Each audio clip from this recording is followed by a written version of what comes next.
So I'm glad you made it today. How are you doing? I don't know. As well as can be expected, I guess. Your kid was sick this week. How's she doing? Last week she was... You and all these noises. Ill. Look, at least it's not You Got Mail anymore. Mm-hmm. I changed it from that. You make a valid point. Hopefully none of the noises happen. She's fine. She's going to school. Great. Tomorrow. She's literally had a whole week off of school. She went to school on Monday for like 20 minutes. She doesn't follow you around the house though all day, does she? No. That's like, I wouldn't mind my kids being home, but they follow me around everywhere. No, she doesn't follow me around. Well, if I'm in the living room, then like she'll want to hang out in the living room with me, but like not all day. Yeah. Like, you know, like for like an hour. If I'm watching something, well, only if I'm watching something she would want to watch. Like, she'd be like, "Can you put on something childish?" I'm all childish. I'm like, no, it's grown-up time. I'm watching what I want to watch. So that pretty much prevents her from doing that. Well, I mean, I'm sure there's people that want to hang out with their children, but I'm not one of them. I don't want to hang out with her all day. Because she doesn't, like, what she doesn't do anything. Like, she asks me questions like, "Mommy, what's 13 times 60? And I'm like, "What's 13 times 6? Like, I make her, like, break down the problem in her head. She's like, "I don't know." I'm like, "Well, then I can't help you." You're in first grade. You're not doing that kind of math. 13 times 6 is 78. But she's not doing that kind of math. So she's just randomly asking me these questions. And I'm like, why? You're just asking me questions just to ask me questions. Stop asking stupid-ass questions, child. Go to your room. So I'm just like, well, you know, when you need to know that, then come to me. Because by that time, you'll know how to figure it out. Okay. So she's doing better. She's in school. Yeah. Are you ready for NaNoWriMo? I am not. Because I have not cleaned up my workstation. My writing space is a mess. So I have to get that organized. Unless I just decide to write at Starbucks. But I'm not going to do that. We got Starbucks in Roseman now. We have it there too. But, holler at us if you want to, get paid promotion. It's Starbucks.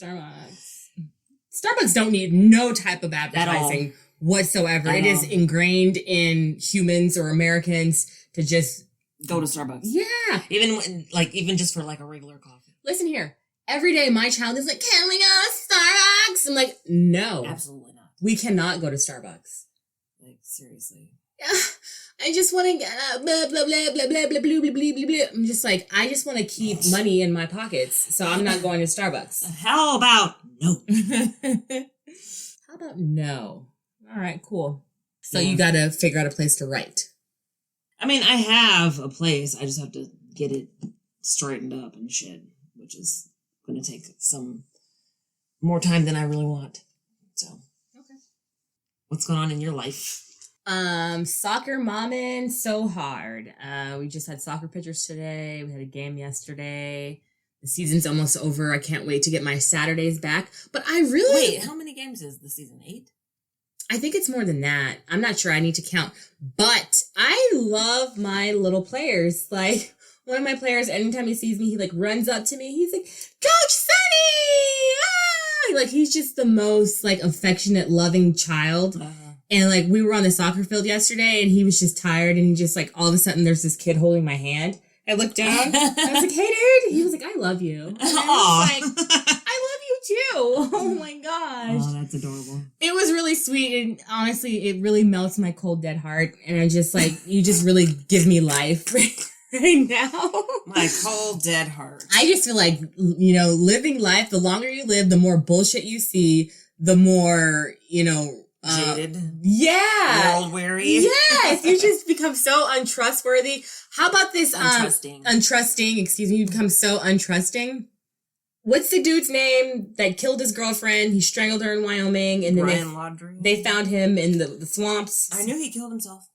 I knew it. I was like, that motherfucker killed himself. That's why they can't find him. Mm-hmm. Because any other person, they fucking found Scott Peterson. You know what I'm saying? Like, and his dumbass, he was trying to run, Yeah. If he was on the run, he would have been caught. He was dead, and I knew it. I was like, he killed himself. But they were still looking, and they found his remains, so. I kind of want to know more. Like they found like a book next to him or a note, like a journal or something. So, well, that's over. Yeah, we all want to know like what the tea is. I feel bad that I'm just like, ooh, You're not the only one. Like the whole country is like, ooh, what's going on? What happened? Because now they're like, his parents could potentially face legal ramifications for not cooperating with the police. So that's what happens when you try to use your privilege to not help the police. Not my son. Whatever. Yeah. Well, let's get into it. I'm Sunny Hepburn. And I'm Brandy Fleeks. And this is Book of Lies, the podcast. It's Bulp, bitches. Yes, it is. And welcome back or welcome to the podcast. Thank you for joining us. Thank you for being here. You can visit our website at bookofliespodcast.com. You can connect with us on social if you want to do that. I lurk there quite frequently. I'm lurking around. I lurk around on the internet. So you can follow us on Twitter at Book of Lies Pod, on Instagram and or Facebook at Book of Lies Pod. You can meet us on Patreon. We need to release that episode this week. It's going to happen, I promise. And patreon.com/Book of Lies Podcast. Brandy, did you catch episode 2 of Real Housewives of Beverly Hills Reunion? Yeah, I watched it. I think it's just clever editing that they're doing because I think they did all this stuff with Ericka up front. Or do you think Andy There's still more. There's 2 more episodes. Yeah, there's still more. So, I think on the 3rd and 4th episodes, he's really going to ask like, do you think he did it? And, she has a hard time answering the questions. Or did you hear when she was like, I gave all of my paychecks to Tom? No, I managed to miss that. Because he was like, why didn't you go anywhere? What was your problem? I know how much you make here. Want. And she says, I gave everything I made to Tom Girardi. Oh, no, I didn't hear that. Bitch was signing over her paychecks to this school.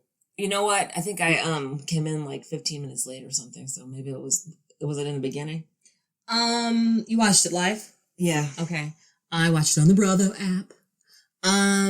It was in there somewhere, but she said that and everybody was like, what? Yeah, I think it might have been in the beginning because I didn't see that part. Are you serious? Why would you do such a dumb thing? And she was just saying like the power dynamic between their age difference. And of course he was probably like, oh, honey, give me your money. I'll make sure that you make money on the money or whatever. I'll put it in the bank. I can see him saying that. But he loves taking people's checks. We already know this. We already know. He got you too, Ericka. That's what he did to you. You was like, oh, well, give me back my Bravo check. He said, just calm down. Use the black card. It's fine. Is that what he said? I'm just saying. I'm just speculating. This is all speculation. Either way, it's pretty fucked up. The whole situation. Like, all of it. Mm-hmm. Like, all of it. The whole thing is just fucked up. Mm-hmm. And she's like, there's still things I can't, because obviously this is still a pending case or whatever. Mm-hmm. She's like, oh, I can't talk about that. I'm like, all right, that's fine. Yeah. When you gonna talk about it, honey? When this is over? After they freaking... after either the case is settled or Tom is gone or something, like, it's messed up, but... Yeah. Tis what it is. Tis what it is. All right. Anyway, let's get into the shenanigans. Brandy, what are we talking about today? So, a few weeks ago, I watched this documentary on HBO Max called God, Greed, and the Cult of Gwen Shamblin. Gwen Shamblin. Gwen Shamblin. Okay. I had never heard of her, and so, of course, I was, like, watching it, and I was like, holy shit.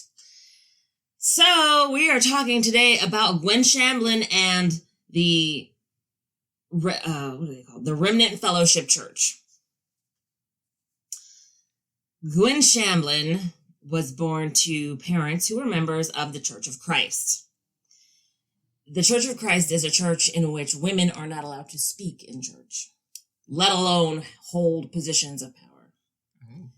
Like, there's the minister's wife. You know how usually the minister's wife is in also a position of power among the women or whatever. Mm-hmm.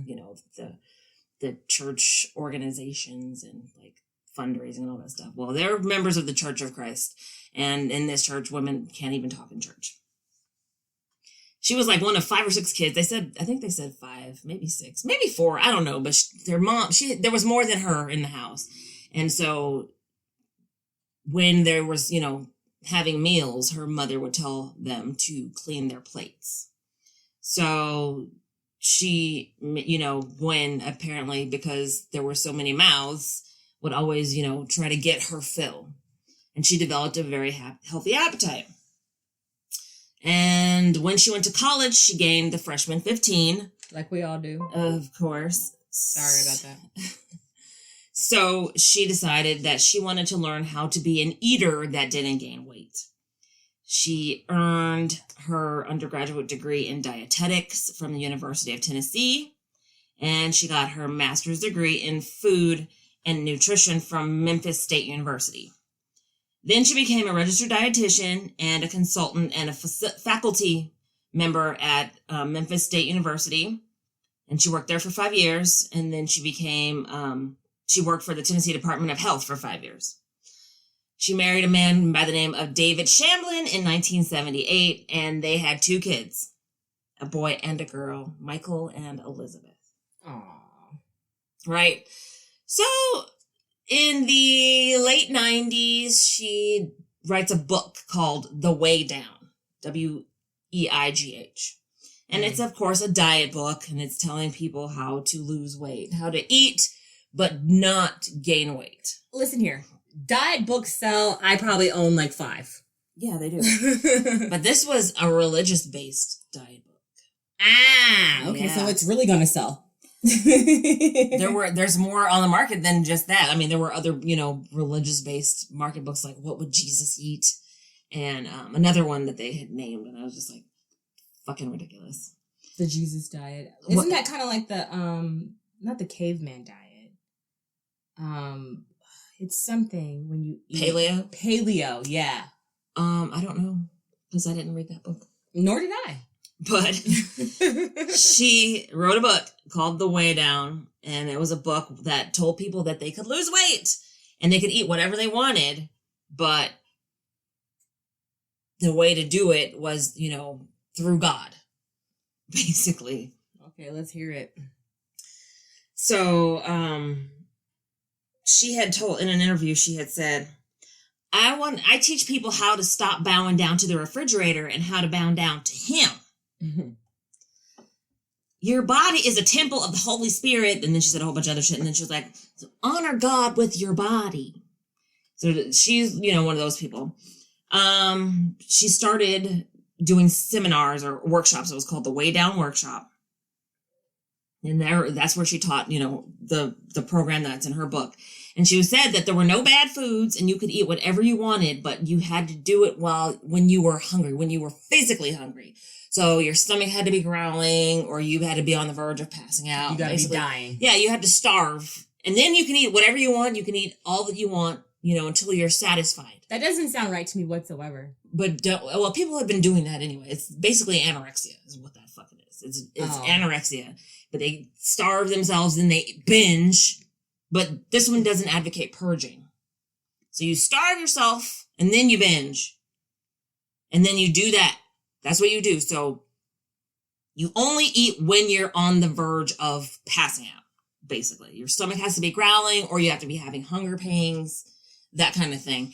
And if you think about food, but you're not actually hungry, you have to pray.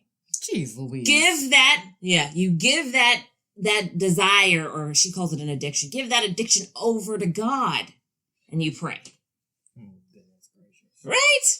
So it's basically fucking a starvation diet. You're starving yourself. You're not counting calories though, so that's the difference. Like anorexics only eat like 300 calories a day. So you're not like, if you're not hungry, if your stomach doesn't growl or if you don't feel like you're going to pass out that day, you don't eat that day. That's how her thing works. So if you're not hungry that day, physically hungry, if your body's not giving you those hunger cues, you don't eat that day. Maybe you eat tomorrow. The Way Down program, the Way Down workshop turns into a church called the Remnant Fellowship Church. I don't remember when she established it. I don't even know if they said it when she established it. But basically, it's a church that institutes weight loss into religion, and the religion is founded on weight loss. The way to salvation is by being thin. Oh boy, by not being overweight and by controlling what you eat and how you look. That is the way to salvation. Mm-mm. It is formed in Brentwood, Tennessee, which apparently is an elite area in Tennessee. People there have money. There's not a whole lot of diversity. There's, it's kind of remote. And that's where they built this massive church in the middle of a field. But it's also a town where there's a church on every corner, so it wasn't out of place. The size of it, I think, would have made it out of place, because I don't think every church was that fucking big. That church was enormous. Grew into a church, and it got to the point where people were moving to that town just to join that church. For real? Yes, because she was on TV. She was on Larry King. She, morning news shows were doing segments with her, and she was, talking about how she's teaching people to, go back to God and, get away from the refrigerator, and, the way to lose weight is through the Lord and all that. Hooey. So people, no, not that. Not Pukaki? The phrase that you're trying to say is bukkake, and definitely not that. Okay. Gross. Anyway, so yeah, they grew into a church, and they were saying, one of the guys on the documentary was saying how they believe the membership to be about 2,000 people right now. So it's not like that L. Ron Hubbard founded organization, the one we call Scientology. It's not like them, where they have people all over the world. This one is literally only based in the United States, and it's mainly based in Tennessee, in Brentwood, Tennessee. But she was reaching people, in other states, and people were moving there. There was people in Atlanta, people in Texas, and other places that moved to Brentwood, Tennessee. Well, some of them still remained in their states, but they would come to the services every so often, or they would call, because they were doing a program where that people would call in. So was this the only way that they could join this diet, the way down? No, part of the church? You could do the diet without joining the church, but they wanted to join the church. Okay. They wanted to be around her. Apparently she was like super, charismatic, and she just exuded this vibrance that people wanted to be around. So people would just move and join the church. And they said how when people would move there, it was people, people would live in like multifamily housing, or like people, multiple families would live in a house or something else. People weren't buying property around there. So they were like moving there, but they were moving in with other people. Got it. As her membership or her following or whatever starts to grow, she starts making more money because she's writing books, and then she's holding these workshop, and they have to pay to go to this workshop. So she's adding more and more curriculum, kind of like, the book of Scientology, where they're adding more and more, levels. She was adding more and more curriculum, and people would have to pay to go to these classes. And to be a member of the church, you had to be going to her classes. So they had to pay for that. And then they would hold events like festivals. They had to go, the members had to pay to go to the festivals. And then they would tell people to bring gifts first to the festivals. And then they started just saying, just bring cash. We're not accepting gifts this year. So yeah. No gifts, just bring your money, please. They were just funding the church, which was, basically her lifestyle, because she was, as the church began to grow, she began to, get more popular possessions. There it is. It's this, your tablet. Yeah. She began to get, better cars, bigger house. She moved into basically a compound. It was a mansion on 3 acres or 6 acres or some shit. I don't even remember what the acreage was. I was just disgusting. it was like in Tennessee. So it wasn't like, a Beverly Hills house that has like 12 bedrooms and 10 bathrooms or whatever, or 13 bathrooms, but it was like 6 bedrooms and 7 bathrooms or some shit. Yeah. That, is out of place in a place like Tennessee. That's not like fucking Graceland or some shit. Mm-hmm. And, she was just, amassing more and more things. And like, she went from dressing like a 90s housewife, or maybe even like a school teacher, or maybe a person, a businesswoman, to wearing like cocktail dresses, and her hair. The more money she got, the bigger her fucking hair got. She put ridiculous. The money in her hair. Like her hair, her hair was a 90s hairstyle when she first started, and then it just turned into like. Oh, is this white lady that's been on like the posts with the big hair? What posts? Hang on. Continue. Okay. So, the way to salvation, she would tell, like, she became the minister of the church. She was not an ordained minister. Is this her? That's her. Yes. That's her. She was not ordained. Her husband, actually, David, was an ordained minister, but she was not. She was a dietitian. So she all of a sudden became the minister of the church. She went from being involved in a church where women weren't allowed to speak to running a church. That don't sound right at all. And she would, she preached that the way to salvation was her church, was this church, the fellowship, the remnant fellowship. That was the way to salvation. People who were going to other churches, those were dark churches, dark, what did she call them? Yeah, she said dark churches and things like they weren't doing things the right way. Our church is the one true church. It's God's true church. I was told this. God told me this. This is the one true church. So all the members would, they would come and they would give a testimony. I've lost 100 pounds. I've lost 160 pounds. I've lost, 90 pounds, whatever the case was. They would come, they would get up on stage and they would announce how much weight they had lost. And, she keeps writing books and writing things. She tells them, she wrote a book. What was this book called? The Way. It was called The Way Down something. It was like basically probably that book with like a couple of extra words thrown in. Not really, really something new. The fundamentals behind her shit is like starve, then eat until you're happy. Don't eat anything else until you're starving. Right. Basically, yes. Okay. And she started to, turn it into, this is also the way to get off smoking and stop drinking. And, oh, by the way, we've had people who gave up porn, that kind of shit. Nobody's giving up porn. This is what she's like, people they have turned their lives around. They have given up this and that. And it's just like, no, they didn't. And she said pornography. That's what she said. Not pornography. Not pornography. Pornography. It's like, oh, God, she's annoying. Yeah, so she wrote a new book and she tells her members, instead of buying extra food this week, buy this book and keep it by your bedside. Oh, don't eat my book. Yeah, basically buy my book, don't buy food. That's what she said. That's what she fucking said. Wow.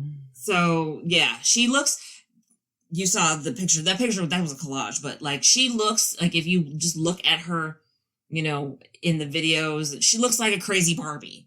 I saw some posts on social earlier this month, mm-hmm. and I was like, who is this bitch with this hair? And I didn't even look into it because I really didn't care. I was just like, whatever. If I need to know, I'll know. And now I know. That was her. That was the Lord sending her to you. Oh, great. So yes, as with many cults, the members of the church weren't allowed to have friends outside of the church. They weren't allowed to associate with people who had left the church. People got kicked out of the church for not losing enough weight. People who were in the church for a while who had regained weight got kicked out of the church. It's fucked up. Yes. So that's how she ran things, because if you didn't look good, you weren't pure. You weren't holy enough. You're gone. God doesn't like you. You're fat. Because you're fat. Or whatever. I doubt that. God loves me. Right. And she would go on TV and, say fucking stupid shit like, well, people in concentration camps, they didn't eat a lot and that's so they lost a lot of weight. So, yes, she was comparing her fucking diet tactics to that of the fucking Holocaust because she's crazy. her husband, David, he was an ordained minister, and he helped her start the church, but he backed away from it really quickly because he saw that it was a way for her to just basically use the church as a cash cow. And so she did. But her kids were also heavily involved in the church. So David, her husband, also wasn't a thin man. He could stand to lose probably about 50 pounds. Okay. And as such, he wasn't in the church. He wasn't on stage. He didn't go to church with her at all. He wasn't on stage. Like her kids they would come on stage. They would sing, and her daughter was the youth pastor or the youth leader. I won't say pastor. She was the youth leader, because who knows what her credentials actually are. But she was the youth group leader. Her son was like the leader of I won't say the choir, but he would like write songs, and he would go on stage and sing them. He was the composer and singer. He was, they held, positions of quote unquote power within the church. Mm-hmm. But her husband wasn't, he stopped being involved altogether. There was like 8 founding members. Her husband was one of them, but then he was like, later. This is, I'm not going to, like, you do this, honey, this is your thing. I'm not. This ain't for me. Mm-hmm. They were married for 40 years. And in 2018, she divorced him. Oh. And married another man within months. Oh, she was busy. A man by the name of Joe Lara, who is an out-of-work actor and an aspiring country singer. I'm sorry, what? Yes. Where did she find this man? I don't know. Oh, okay. So he was an out-of-work actor. He had some property like in Palmdale or something. He was a member of all these networking groups in LA, and he was also a grifter. He would use... Oh, great. Yeah, he used wealthy women for what they could give him, and then when they figured out what he was up to, they would kick him to the curb. Shit, and she married this fool. She married him. But Joe also, he has a child. He was involved with a woman I didn't write down her name. The mother of his child, they met when she was like 16, and she said he was like 20 something. He was in his 20s. They met, they dated, and he had issues. They broke up. Some years later, they meet up again. He convinces her, that he's changed or whatever. They get involved. They have a baby. The baby, she's like, okay, we have a child. We need to, something needs to happen. She's, got a steady fucking job doing her thing. And she's like, listen, I have family in Chicago, because they met actually in those acting classes. Because he was taking acting classes in LA. And when they had the kids, she's like, okay, I have family in Chicago. We're going to do this. You want to be a country singer now, so we're going to work on your country music career until our child is in kindergarten. Mm-hmm. When she is kindergarten age, if your music career has not taken off, we are moving to Chicago so we can raise our child. Mm-hmm. And I have family that we can lean on. The time comes around, and instead of doing what he promised, he fucking goes to the police and tells the police that the mom was sexually abusing the daughter. Yeah, he's a piece of shit. The police, there's an investigation. The doctors are asking the child questions as they do. They come to find out that all of this shit is lies. Mm-hmm. And so it's like, okay, we know what kind of person you are. You're a dickbag. You're a shitbag. You're a loser. You're scum. Somebody needs to beat your ass. Anyway, so he's involved in all these networking groups in LA. Somehow he gets like a handyman job doing something for this church. And that's how they meet. Mm. He's a good looking dude for what he is. He looks like a fucking total douche, if you ask me. He's like a tall dude, 6'4". He was in a movie of the week. He was like Tarzan in LA or Tarzan in the City or whatever the fuck that movie was back in the 90s. So he's attractive physically, and somebody like Gwen Shamblin, who's married to, a middle-aged man who might be a little overweight, is probably looking at him like, holy shit, this is all I've ever wanted in my life. Hot. Right? He's exactly what I'm preaching about. He's thin. Well, he's not thin, but he's built. He's got muscles. He's, attractive physically. Other women would find him attractive. Mm-hmm. So I'm divorcing my husband and I'm going to marry this guy. And that's what she fucking did. The grass ain't always greener, baby. So immediately she instills him into the church, and he becomes her right-hand man, where her husband wasn't before because, he didn't want to, and because he wasn't, the fucking attractive man that, she's preaching about in her sermons. Now she has this guy on her fucking side. He's in everything. He's standing up there with her in the pulpit. The pulpit. They start a show called Life with Joe and Gwen, where it's basically them running around fucking just being obnoxiously rich, because they are. Okay. Because he was broke before, and now he has all this money. I bet. And so, also, the church has a recording studio, so now he can record his country music songs. Like a rhinestone cowboy. He can't sing. He's awful. His music sounds like garbage. And it's just really obnoxious. And he had this long flowing hair. And then, of course, now he's all clean cut and stuff when he becomes a member, when he marries her. He had to get rid of that hippie hair. It's just, you beatnik, cut your hair. So gross. Get a haircut, hippie. And you're like, so she is using him because he's this hot little man, or this big man, whatever. And he's using her because she's got all this money. Yeah. And so he can do whatever he wants now. Yeah. So, and it's really obnoxious. All of a sudden, he puts on this southern accent. He's from fucking San Diego. And all of a sudden, he's talking in this, the same accent that she has, because she has a deep Tennessee accent. I know you guys. Thank you for being here. And he's like, that's right, honey. Mm-hmm. Go ahead, Gwen. Yes. We love you. Yeah. Fake AF. It's really nasty.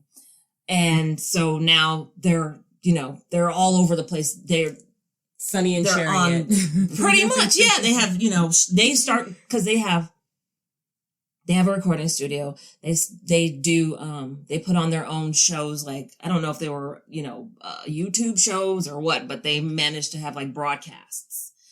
I think they had like some local spots on TV, like, Jim and Tammy Faye, how they were on TV or whatever. Mm-hmm. So yeah. Check out our, Jim Baker and Tammy Faye, Pass the Loot, Jim Baker. Check that out. Yeah. Great episode.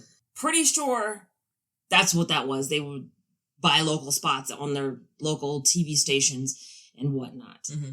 But it was just fucking gross. I was just like, why are they even, like, who wants to watch this stuff? Nobody. Like, who wants to watch them cavorting around on their fucking compound with all this money? Meanwhile, the church members are giving them all this money. Yeah. Because that's how they're getting all their money. She's basically demanding that they pay for everything. Yes. So, as a good cult does, they decided we're going to become self-sufficient. So they start instituting businesses. They they develop a financial planning business or branch of the church. There's a real estate branch of the church. There's a branch that is auto services. So you can, get your car fixed. You can probably even buy a car. Jesus. There financing. They have another company called Exodus Industries, where that's all the services. So you've got your plumbers, your electricians, your HVAC doctors, dentists, fucking attorneys, all under that wing, this Exodus Industries wing. They have people for everything. And so our little community is now, you don't ever have to go to, 5 miles away to the next town to get your car serviced. Or you don't have to go, to this dentist over here. You can get all of that done within your little church network. But they also have a really nasty, dirty side. They have a guy who basically is the David Miscavige. And we haven't done a Scientology episode yet. I promise it's coming out. But basically, he's the David Miscavige of fucking Remnant Fellowship. His name is Anger. That's his last name. And it's apparently suitable. Ted Anger. He's the guy he's like Gwen's right-hand man. He's the guy that you go to when you're having problems with your husband, or your husband's having problems with his wife. And he's like the one that you go and say, I need help with my wife, and then he advises you on what to do. But basically, he's like, go home and you can cheat on your wife, but the wife can't divorce her husband. So meanwhile, what's her name? Gwen divorced her husband of 40 years. It's a long fucking time. to go out and marry this younger man, because he is younger. But she's telling all the women in the church, you cannot get divorced. Like, bitch, you're a hypocrite. Women are, they're being abused, they're being cheated on. But she's like, no, you can't get divorced. Like she's the fucking Pope. I would have left the church a long time ago. Oh, there's more. When people want to leave the church or leave their spouse, Gwen would tell them, the women, because it was usually a woman, we're going to put all our money into backing him for custody of your kids. So you go ahead and try that. But don't threaten me. He's going to have all our legal resources behind him. So good luck. Fuck you. With Joe's daughter, that's what they did. Basically, they were trying to fight for full custody of this child, right? They had 50-50 custody. And they were trying to steal her kid, basically. Making, accusations and all kinds of shit. And the woman, she got so tired of, because, they had all this money to put behind attorneys, as these cults do, that she fired all her attorneys and she was like, I'm just going to represent myself. So she started studying law and was battling other attorneys in court. And there was a phone call between her and one of their attorneys. And he was like, you did a really good job. Like, there's attorneys out there that you did a better job than they did. Mm-hmm. So it's just like all this bullshit. They have all this money. And of course, they're using their money to get what they want from people who have nothing really to do with. How does anybody else's marriage impact your church? It does not. It's just.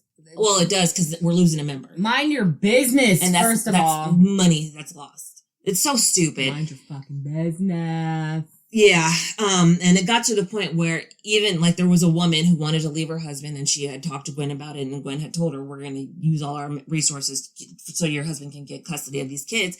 So she went as far as having an affair with her son, with Michael, Gwen's son, because Michael was a cheater. He was cheating on his wife with all kinds of other women because he wasn't happy. Because he's allowed to do that. Well, he wasn't happy with his church. He wasn't happy with his mom. He didn't really want to be involved in the church, but of course his mother probably browbeat him with like his fucking money or whatever.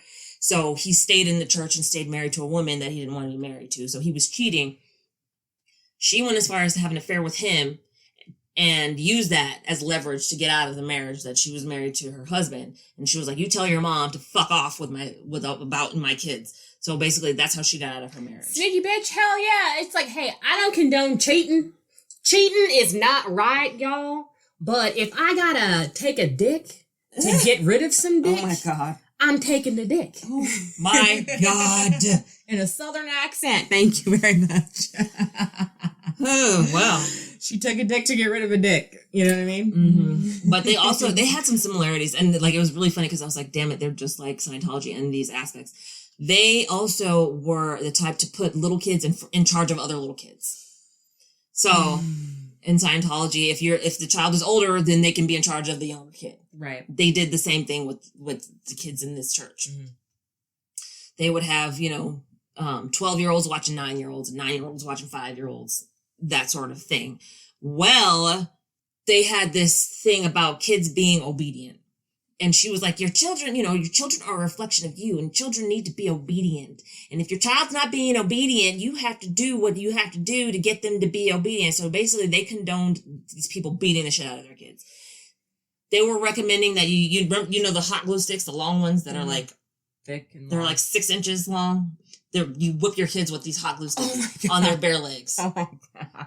So these people hit your kids with glue sticks. Yeah, they were, because they don't leave bruises apparently, but I think they did. They leave welts. Knock it off. Anything that you hit somebody with is going to leave a mark. Yeah, so they were using all kinds. I mean, they were doing what parents do. They were getting wooden spoons, belts, cords. But they like when a parent would come to them and be like, I don't know what to do. She was like, get a glue stick. And yeah, that's what they were recommending. Beat your kid's ass. There was a situation in 2003 where a child died because of this. Because they were telling people to beat their kids. So these parents were of the African-American persuasion from Atlanta, Georgia, that had, I think they had 4 kids. There's a I don't have that. I don't have that. What kind of newfangled this is thing is this? Yeah, it doesn't I don't know how to make it stand.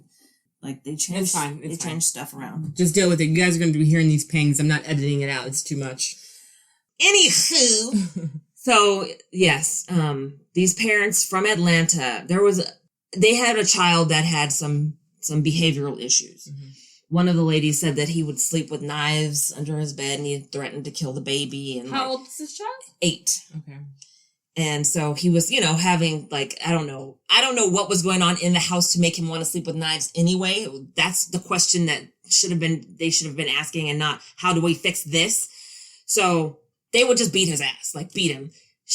The mom called, and I don't know if it was this child because he was 8 when he died, but there was a call where she referred to a 7-year-old. So you could logically assume that might have been him because this was prior to his death. Right. But basically, she's on the phone call saying, we have been having so many problems with our 7-year-old, and, we did what Mr. Anger? Ted. Yeah, we did what Ted told us to do.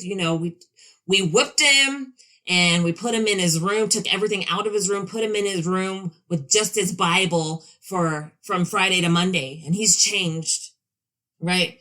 This was the phone call that was recorded, because apparently they were recording every fucking phone call that they would get. And they were recording everything. So there was a bunch of tapes all over this fucking place.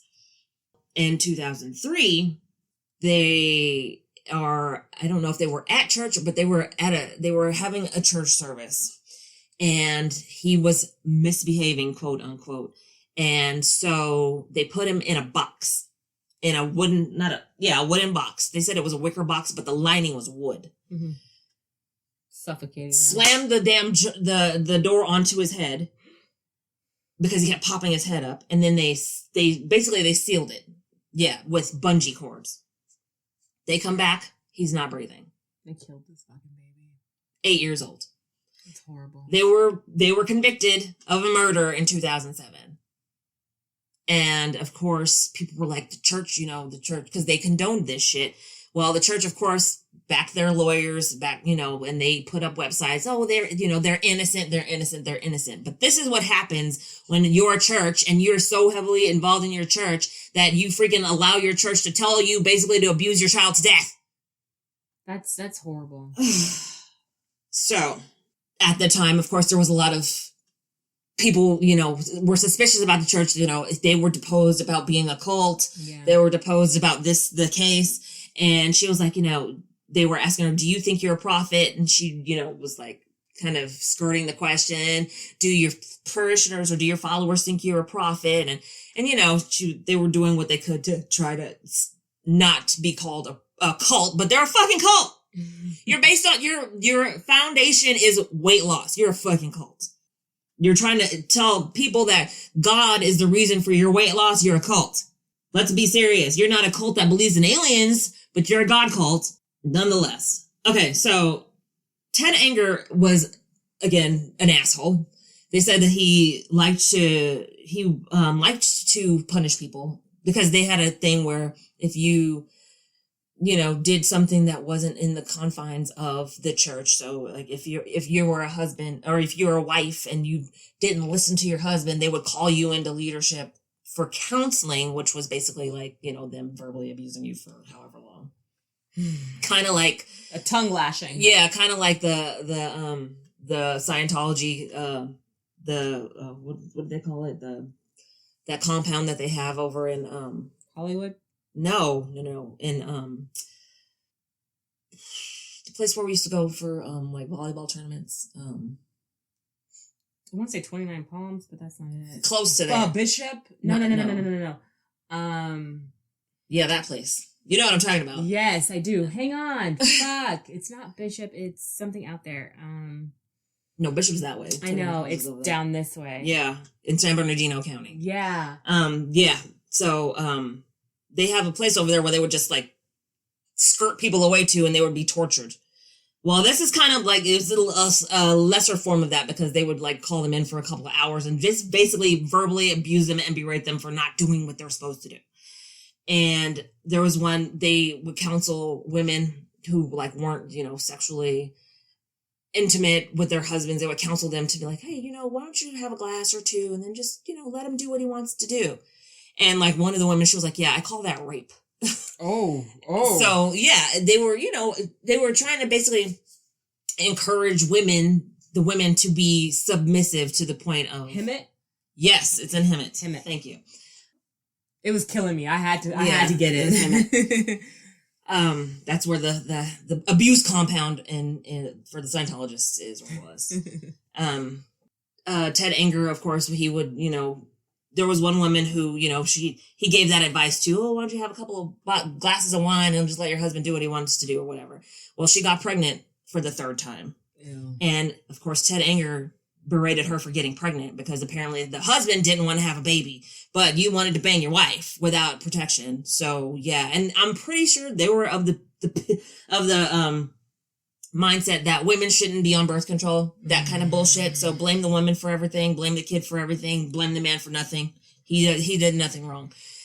Gwen instituted a hierarchy where there were 4 men above her, and then her, and then men below her. But the actual hierarchy was Gwen was at the top, and then all the leaders were men. There were no other women leaders.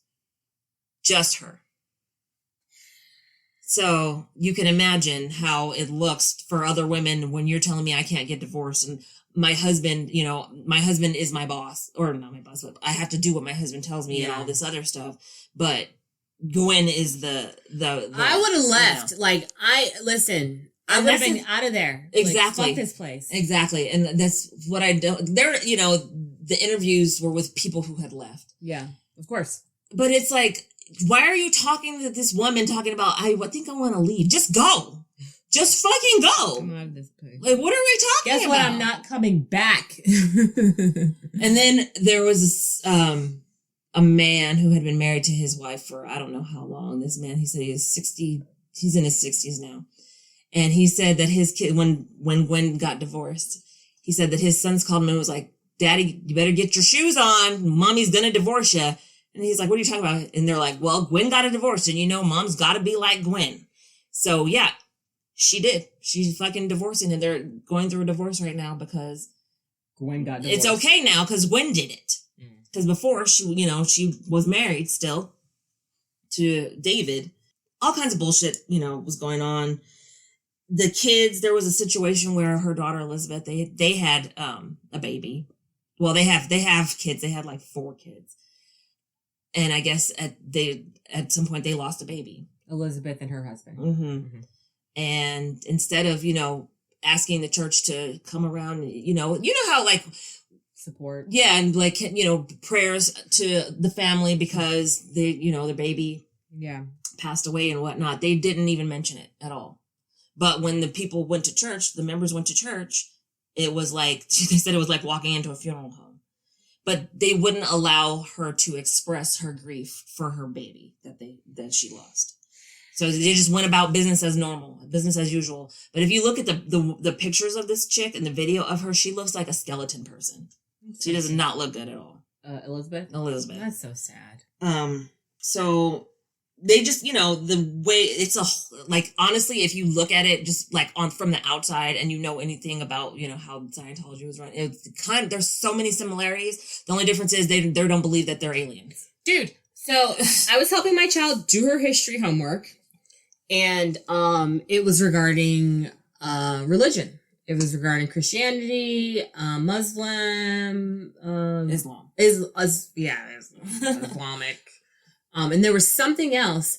And all religions have they're all the fucking same. Yeah. There's just different things. Like there's different prophets or this, that, and the other, but they all believe in a one true God and, people speak for them. They're all the same. Yeah. So you're right. All organized religions are the same. Yeah. Pretty much. I mean, there's, those, the ones they call pagan religions. Mm-hmm. And then there's the ones that are, Eastern religions, which are more philosophies than actual gods. But yeah, all of these ones that are like, there's one God and blah, blah, blah, blah, blah. Yeah, they're all pretty much the same. And if you break it down, they're all the same God. Yes. But, don't tell them that. I don't believe in the Father and the Son and the Holy Spirit. What are you talking about? Well, all good things must come to an end, unfortunately. So on May 29, 2001, Gwen... 2001? 2021. 2021. Okay, because I was like, what? On May 29th, 2021, Gwen and Joe and two other couples and their son-in-law got on a plane in Smirnoff, Tennessee, where Joe Lara was the pilot of the plane. The plane crashed into a lake in Tennessee, and they died. What? Gwen and Joe died. I was not expecting this. Elizabeth's husband died. But the way the church is set up, It goes Elizabeth is now... No, it goes to Elizabeth. Elizabeth is now the new Gwen of the church. Succession. Michael has his demons. And so the way the church was set up was that the church goes to Elizabeth now. Mm-hmm. She's now the leader of this church. Mm-hmm. Gwen and Joe... Well, Joe wasn't going to get anything anyway. Joe was just her man candy, her you know, candy, like arm candy. Her arm candy and whatever. But he died. So Michael, her son, and his wife are still living, and Elizabeth and her kids are still alive. Gwen and Joe have passed on. Oh, and David, her ex-husband, he's still alive. I am very shocked by this. Two founding members. Two of the men in the leadership and their wives died. And Elizabeth's husband, his last name is Shannon. I can't remember what his first name is. He died. So yes, the cult of Gwen Shamblin is still alive and well, but Gwen Shamblin is no longer. So we'll see what happens to the the Remnant Fellowship Church, because it's still standing and they're under new leadership. Look at it. I'm standing up. Wow. I was not expecting that. It's crazy, right? What a good story. Not a good story. The thing is that they were doing this documentary, while she was alive, and then she dies. Oh my God. They got everything on tape. No, they don't have and it's on HBO. They wouldn't talk to it. Only former members were talking to the thing. They had all the footage and everything was stuff that they had put out. Mm-hmm. But yeah, shut the fuck up. The Shamblin kids and Gwen, they weren't participating actively in the documentary. And HBO, I won't say it was HBO, but the people making the documentary had, the production company, reached out to them numerous times and they declined. And then after her death, they put out a statement. So, yeah. Wow. Yeah. Okay, so we're gonna look forward to that. Yeah. So it's a TBD, or to be continued. Okay. Damn, Brandy, good job. This is our first to be continued. Is it? I kind of think so. Because it happened this year. It's 2021. They passed away this year. Wow. Crazy, right? It's crazy. Okay, damn. All right. So, do you have a thumbs up for the week? Oh, gosh. Halloween is on Sunday, so it's not this week. Mm-hmm. When this drops, Halloween is this weekend. Right.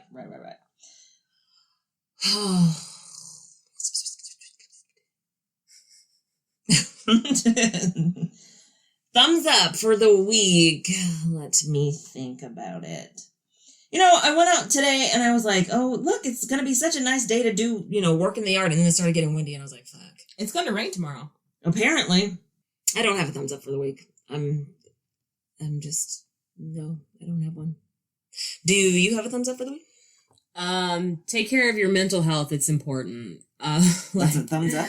It's a thumbs up, man. I was having a really hard week this past week and I was just at my wit's end with my children and just finances, and it's just a stressful thing, guys. And I saw this meme yesterday and I shared it, and it was a seed. It was being planted in the darkness, and the seed was like, oh no, it's over, I'm dying.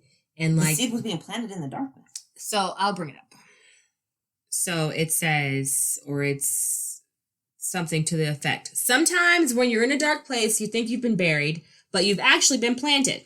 So it's like a seed. Life is like sticking it in the dirt. It struggles. And then it's like in its grave, and it's like everything is over. But no, it starts growing. It germinated. It's growing into something else. Okay. It's been planted. Mm-hmm. So what I'm saying is it's not always going to be dark. We have our dark moments, and I feel like there's so much death and despair that's happening in the world right now. Nothing's never ever going to go back to what we were before COVID. No. And we just have to continue to move forward and keep fighting the good fight. And when you put, positivity out there, it will come back to you, not as soon as you would like it to, but it will, and it's going to be okay. And just take care of your mental health, because it is very important. It's a shit show out there, for real. I really need to start doing yoga again, because I feel like Fat Thor. Well, if you feel like Fat Thor, it must be Jabba the fucking Hutt, because damn. I feel like Fat Thor as of lately, and I was like, I really haven't been working out. I need to get that going on. I was doing like a little workout a couple of days a week at home, but I think that really affects my mood, and I need to get it back going on and eating right and shit. I just need to take care of myself. Like, I put on a new wig this week, and I was like, oh, Hunty, there you are. You saw my wig. Mm-hmm. And I was just like, oh, I feel pretty. Oh, I feel pretty. I feel pretty. Oh, so pretty. Sometimes you need a little pretty. Have you watched? I need to get a new wig. Did you watch Night Teeth on Netflix? No. What the hell? Such a stupid name. Night Teeth. Is it a horror movie? What is it? It is. It's like a thriller. It's on Netflix right now for the spooky season. And what's that girl's name? I can't think of her name. Her name's Debbie Ryan. Is that her name? Old girl from Insatiable. And oh, okay, Jessie. Hey, Jessie. That's her. So she is a vampire. Her and this chick, they're like taking. It's actually a really good movie. So I would just say watch that. So like, I know you sent my thumbs up. I watched that last night. I was up to 2:00 in the morning because I could not sleep. Okay. My back was hurting. I was exhausted, but I could not go to sleep. And I watched that, and it was entertaining. It was a good movie to watch. Okay. So watch it. Oh, and that guy Alfie something is in it. He was from Game of Thrones. Reek. Okay. It's good. Jamal was watching it this morning. I was like, hey, I watched this last night. He was like, oh yeah. So it was a good movie. Theon Greyjoy. Yeah, him. Reek. Fucking dick. But if you don't have a thumbs up, yeah, it's okay. Sometimes you don't have a thumbs up. I mean, I've been watching a lot of, TV. I binge watched you yesterday. I didn't finish the third season, so I watched all of it yesterday. I think this season's really interesting, but Joe's always getting himself into trouble. It's always some shit, like when he knocked old girl's husband off the mountain. That was funny. I was like, did he kill this motherfucker? Damn! A lot of people are dying this season. I like that Prudence is in it. Yeah. From Adventures of the Curious Adventures or the Strange Adventures of Sabrina. I was gonna say spooky something like that. Yeah. Who knows? But yeah, a lot of people are dying. That's as far as I'm in the story. Like when they go on that weird ass camping trip, that homoerotic camping trip, because that's what it was. Oh, I was like, why don't they just call it what it is? A fucking circle jerk. I'm like an episode or two after that, like, when the library sprinklers go off and the books get all wet and shit. I was just like, come on. Does Joe remind you of James, my friend? No. He gives me those vibes. Pimp Badgley definitely gives me James Morales vibes. No. Okay, it's fine. But sorry, James, no. You season 3 it's good. I can't wait to see what happens. Oh shit, Brandy's giving me eyes, y'all. So if y'all have watched it, let us know what you thought, because I'm going to finish it up because I've got a few more episodes to go. There's going to be a season 4. That's what we do know. Okay. At the end, they were like, there is another season coming. I was like, oh, okay, cool. Of course there is. Because, it's Joe. Joe is just like with his mommy issues, which he figured that out. Yeah. Which is cool. Constance, what's her name? The girl, the one, The neighbor? the one, the what do you call her? The HBIC in town. What's her name? Yeah, the black girl. Yeah, what's her name? I don't know. Ugh. Okay, well. Let's call her old girl. Oh wait, you haven't gotten that far. How many episodes are you in? Like 5? I'm on the part where she asks Love to cater her party. Okay, so at the party is interesting. That's all. Okay, let's leave it at that. Yeah. Let's leave it at that. Hey, y'all, thank you for joining us. Thank you for being here. Are you subscribed yet? I'm talking to you. You're listening right now. Hit the subscribe button. Hit the like button. Come back. If you already are subscribed, thank you so much. We love you. We're bringing you new episodes every week. Have you left us a review? I'm going to try and get everything from you for free $99. Mm-hmm. If it's free, do it. Subscribe, leave a review, recommend us to a friend. Do the free shit. Do the free shit. We need the free shit, please. And come back. Thank you for being here. Connect with us on social, on Twitter at Book of Life Pod, on Instagram at Book of Life Podcast, Facebook, Book of Life Podcast. Visit our website, bookoflifespodcast.com. There's a theme, Book of Lies Podcast, okay?